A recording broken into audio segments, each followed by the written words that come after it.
light, power's gone, nothing's right. Cauldron cold, no more fire, potions fail, dreams expire. Spirits whisper, call me liar, in the dark, lost desire. Purchase card, echo loud, through the fog, through the shroud. Mystic force, once so proud, now just whispers in the crowd.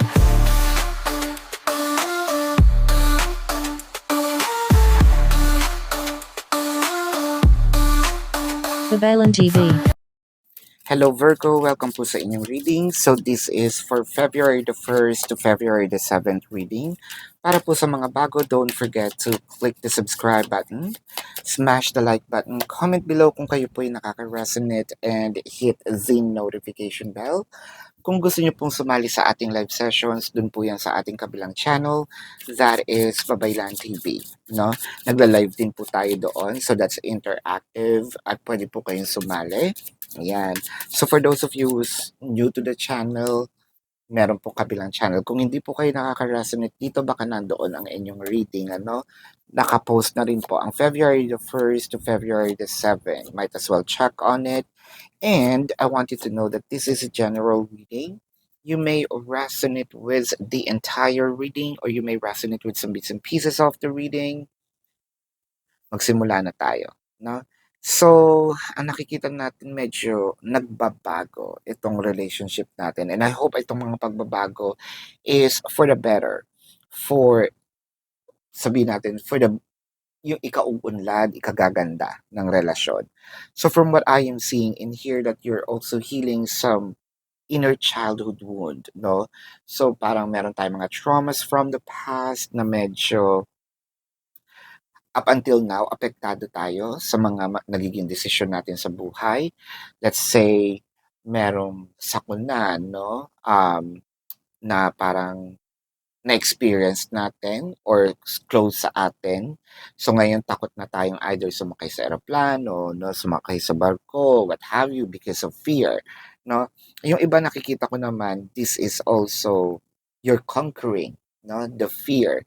Ngayon, if you're afraid of heights, baka ngayon nagba-bungee jumping ka na, it's a piece of cake to you, or baka nag-skydiving ka na. Wow, ganun ka drastic agad yung change. Pero ang nakita ko dito, you're trying to conquer the fear. No? Yung iba nakikita ko naman, trying to reinvent themselves, trying to do something that probably they thought na hindi nila magagawa pero they are destined to do that. Meron kasi yung mga tao, meron mga naturalesa yan. No?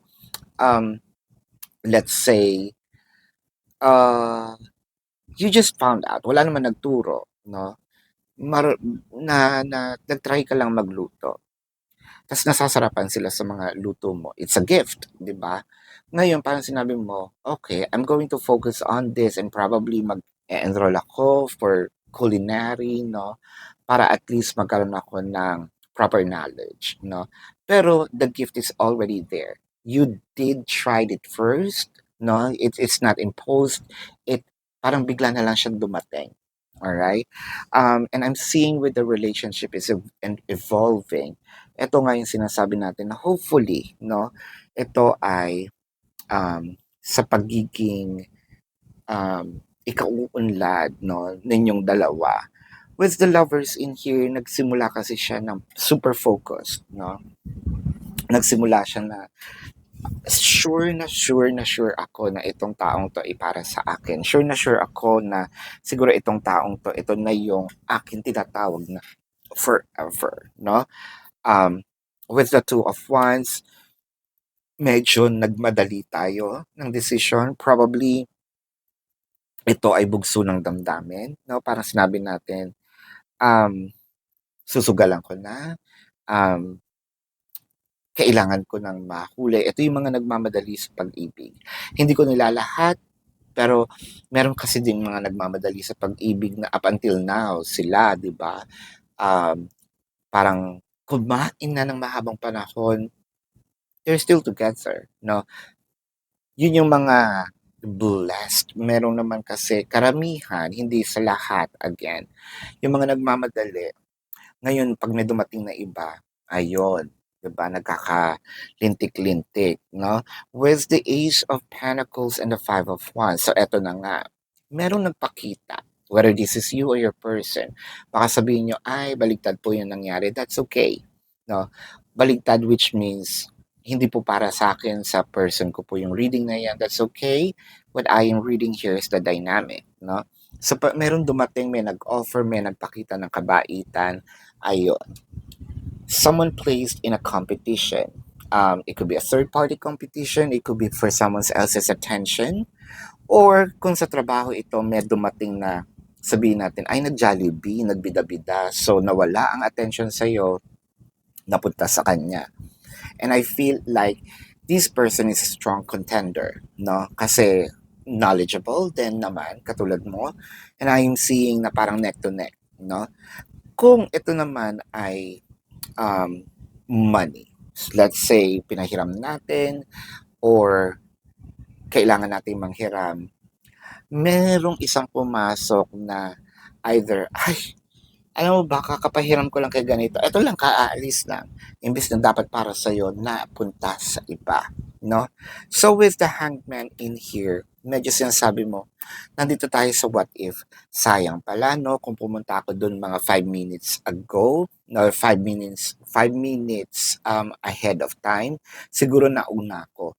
Kasi naman pinanood ko pa yung commercial Ang ganda-ganda, bagong commercial, pinanood ko pa.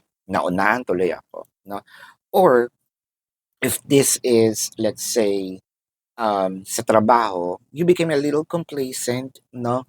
Parang sinabi mo dito ay, uh, nandyan lang naman itong position na yan, no?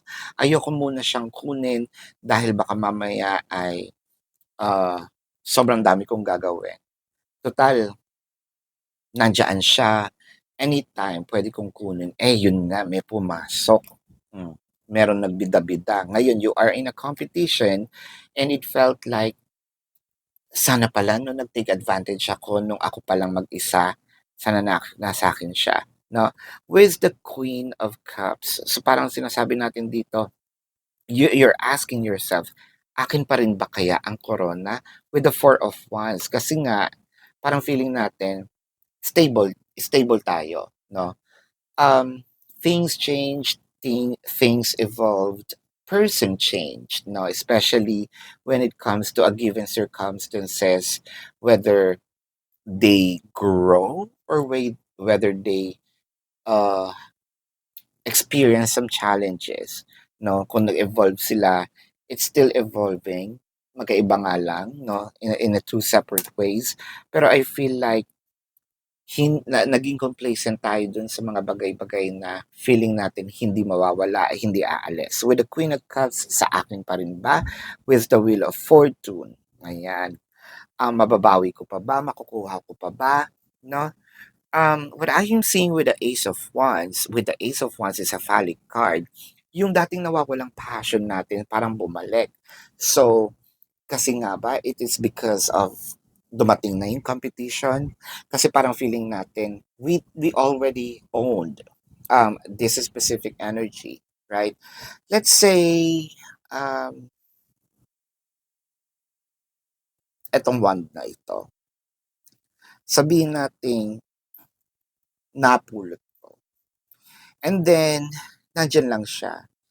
So, I'm not seeing the importance of, parang kaparehas, I'm not seeing the importance of this up until meron dumating, may naghahanap ng wand. Parang ganito, ganyan, ganyan. Tapos nakita, wand ko yan. Sandali. Doon ko lang siya nakita na, nagkaroon ako ngayon ng interest. Or bumalik yung interest ko doon sa taong parang nawawala ng gana, no? Bumalik yung interest ko doon sa parang feeling kong I'm taking advantage. I'm not putting my attention to, no? And with the Princess of Swords, sandali, akin yan. So, nagkaroon na ako ng sense of ownership, no? Parang I already signed a contract. It just so happened that medyo pinagpaliban ko lang, no? So, ayan. Kumbaga, parang natulog tayo sa pansitan. Ayan, with the Five of Pentacles and the Nine of Wands. So, parang nakita natin the door opened and yung inaakala natin na tayo lang ang makaka-afford, na tayo lang ang yun nga, complacency ito, no? Na ito'y nilaan para sa atin na kung nagkaroon ng interest yung iba. With a high priestess in here, I think that you know that this is going to happen. There's actually a push from you na gawin na ito before. Ngayon, meron tayong panghihinayang. Hindi ko naman sinasabi na hindi ito makukuha, especially kung nandito ka pa lang sa sitwasyon, why not take advantage of making a move right now? 'Di ba?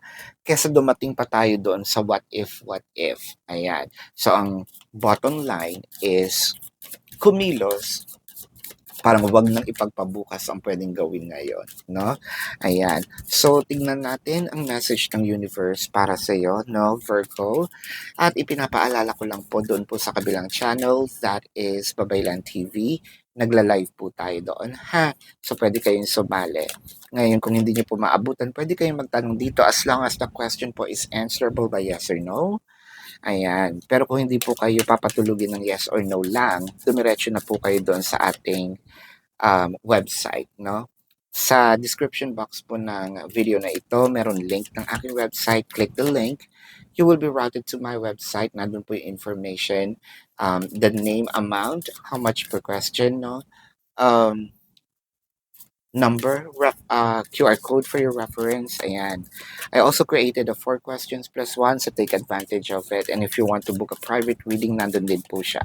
So, Virgo, the message of the universe is when I accept the love of the universe as my primary teacher, I will always be guided back to the light. So, it felt like, no, alam na natin na ito ay para sa atin, binuksan na yung door. Parang, let's strike the, let's make a move. Strike while the iron is hot. Ayan. So, Virgo, let's check the zodiac sign of your person or those people involved. I am seeing Scorpio, Leo, Sagittarius, Taurus, no? Pisces, Virgo, baka kapwa Virgo ito.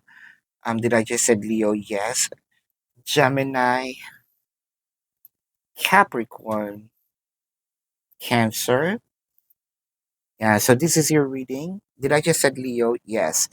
So this is your reading, Virgo. Love and light to you. Namaste, and see you on the next live or the next reading. Goodbye. You want the best of my heart, you just